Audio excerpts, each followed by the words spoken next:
Мы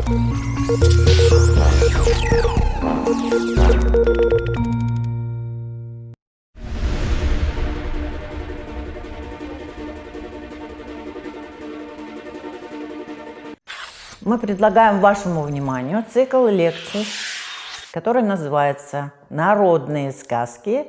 Достояние республики». Почему мы так назвали наш цикл?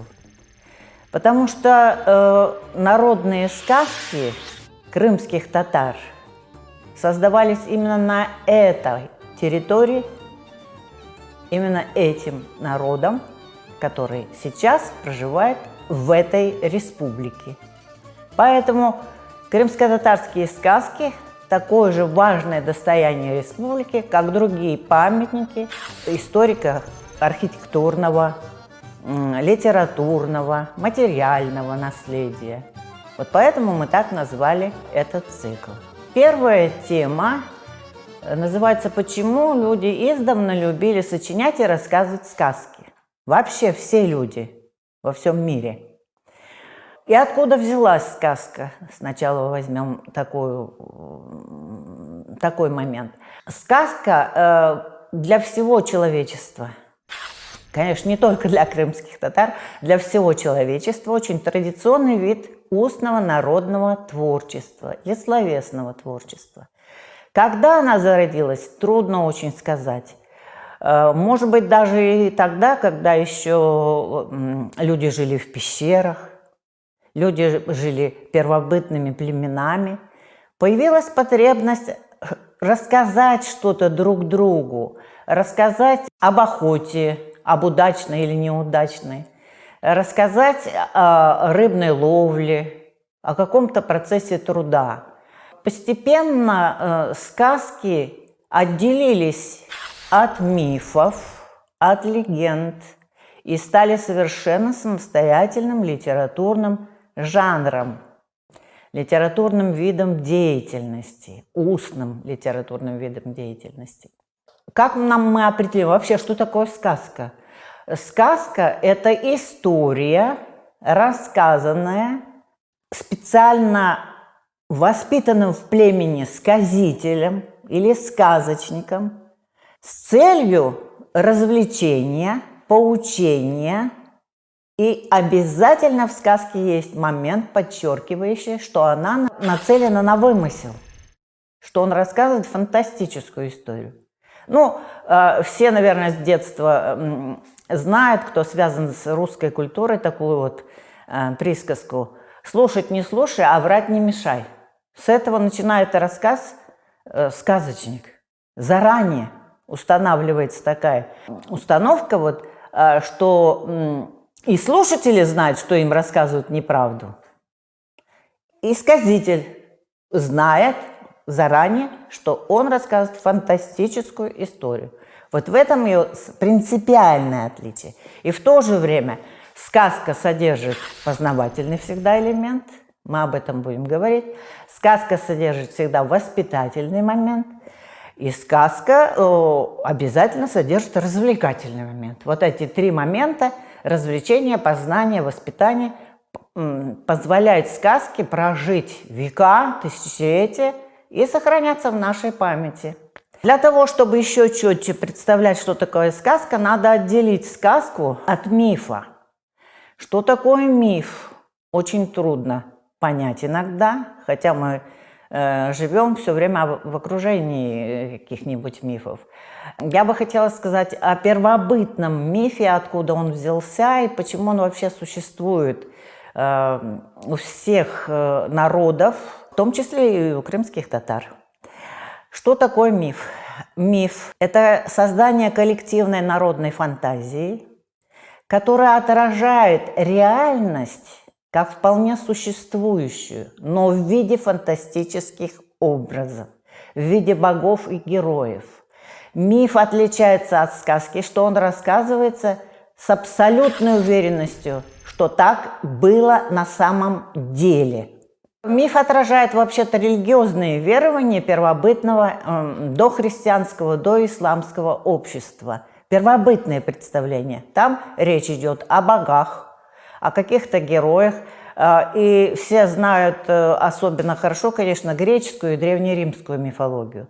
Вот Зевс, Крон – это все боги, и это мифологические существа, их много. О них рассказываются разные истории с абсолютной уверенностью, что так было на самом деле.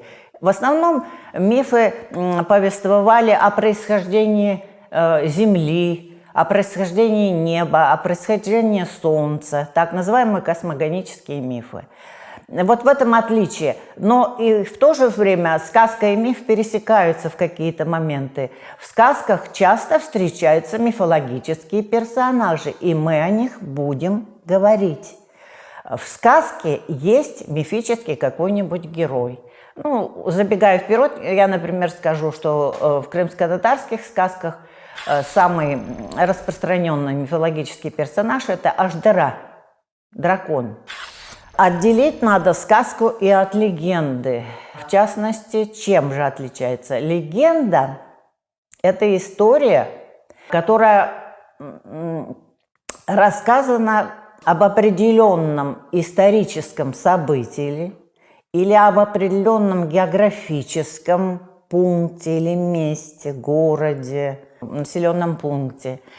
И легенда обязательно имеет либо историческое, либо географическое прикрепление, прикрепленность. Сказка такого прикрепления не имеет. Сказка – это вымысел, это история, не связанная с определенным каким-то географическим пунктом или каким-то историческим событием. Для того, чтобы представить себе, чем отличается сказка и легенда. Например, у крымских татар очень популярны были в довоенное время легенды об Алиме Айдамаке.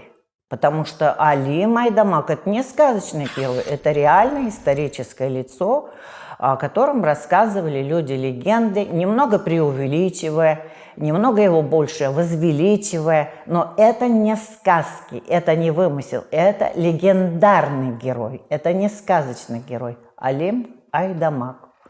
Параллельно, потому что об Алиме Айдамаке создавались и исторические исследования, и исторические книги писались. Как пересекаются сказка и легенда?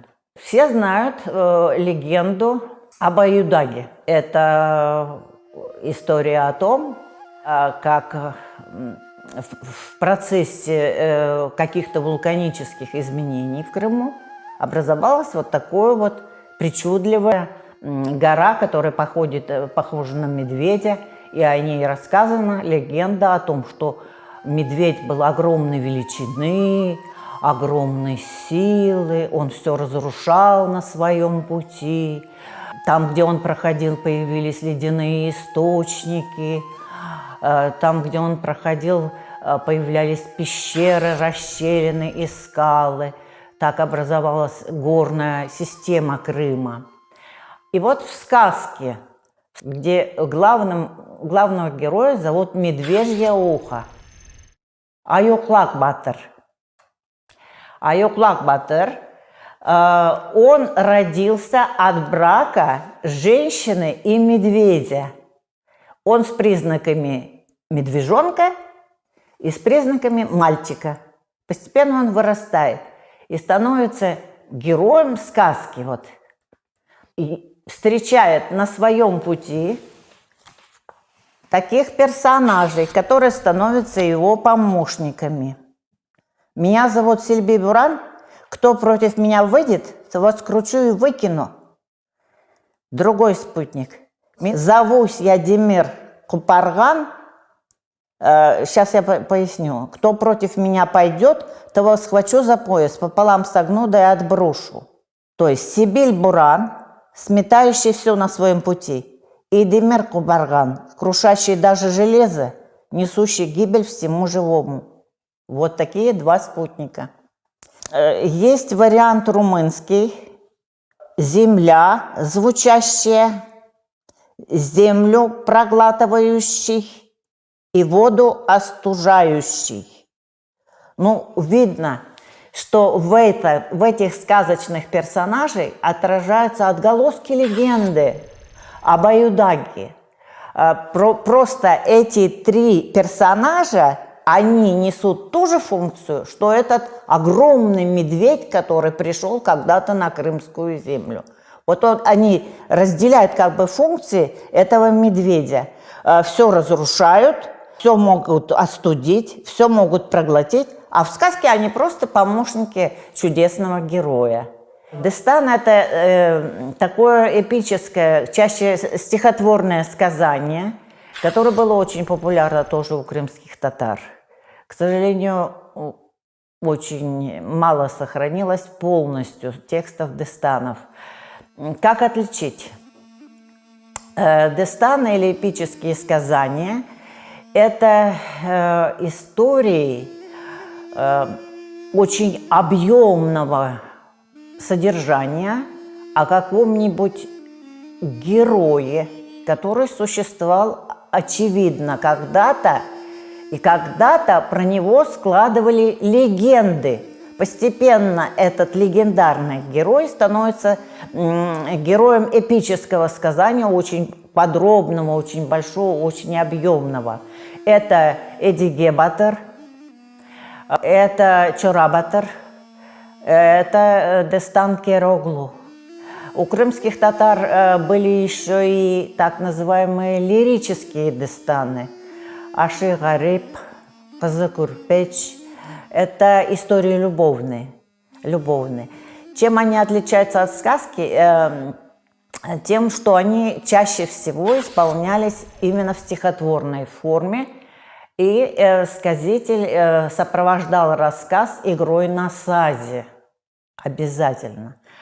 И вот здесь возникает как раз разделение сказочник и сказитель. Сказитель – это все-таки тот, кто рассказывает эпические сказания, большие. Можно себе представить, что несколько вечеров, несколько десятков дней рассказывались эти истории. Они рассказывались и наизусть сказителям, и в чем-то импровизировались, и в чем-то дополнялись. Но они имели еще и какой-то сакральный смысл для племени и для жителей, допустим, определенного села или определенного района. Потому что в этих сказаниях воспевались подвиги, в основном героев.